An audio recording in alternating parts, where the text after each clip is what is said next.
বন্ধুরা, শ্রীমদ্ ভগবদ গীতা শুধুমাত্র একটি গ্রন্থ নয়। শ্রীমদ্ ভগবদ গীতাকে হিন্দু শাস্ত্র অনুসারে একটি পবিত্র গ্রন্থ বলে মানা হয় এবং শ্রীমদ্ ভগবদ গীতায় মানুষের প্রত্যেকটি সমস্যার সমাধান এবং তার জীবনের উত্তর শ্রীমদ্ ভগবদ গীতায় পাওয়া যায়। ভগবান শ্রীকৃষ্ণর মুখ থেকে বেরোনো অমৃত বাণী হচ্ছে শ্রীমদ্ ভগবদ গীতা।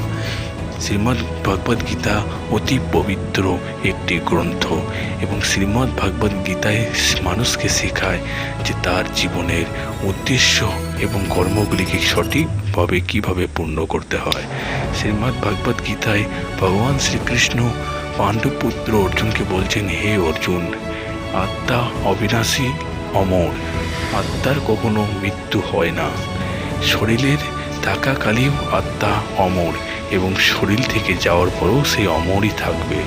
আত্মাকে না কখনো অস্ত্র দিয়ে কাটা যায়, না জল তাকে ভেজাতে পারে, না বাতাস তাকে শুকাতে পারে, না আগুন তাকে জ্বালাতে পারে, না অন্য কিছু। আত্মা শরীরে থাকাকালীন অমর। আর যেরকম করে মানুষ আজকে পরে থাকার পোশাক কাল আবার চেঞ্জ করে নেয়, ঠিক সেরকম আত্মা কাল আবার নতুন শরীর ধারণ করতে থাকে। আর এভাবেই সেই আত্মা তার জীবনের উদ্দেশ্য এবং কর্মগুলিকে সম্পূর্ণ করেন।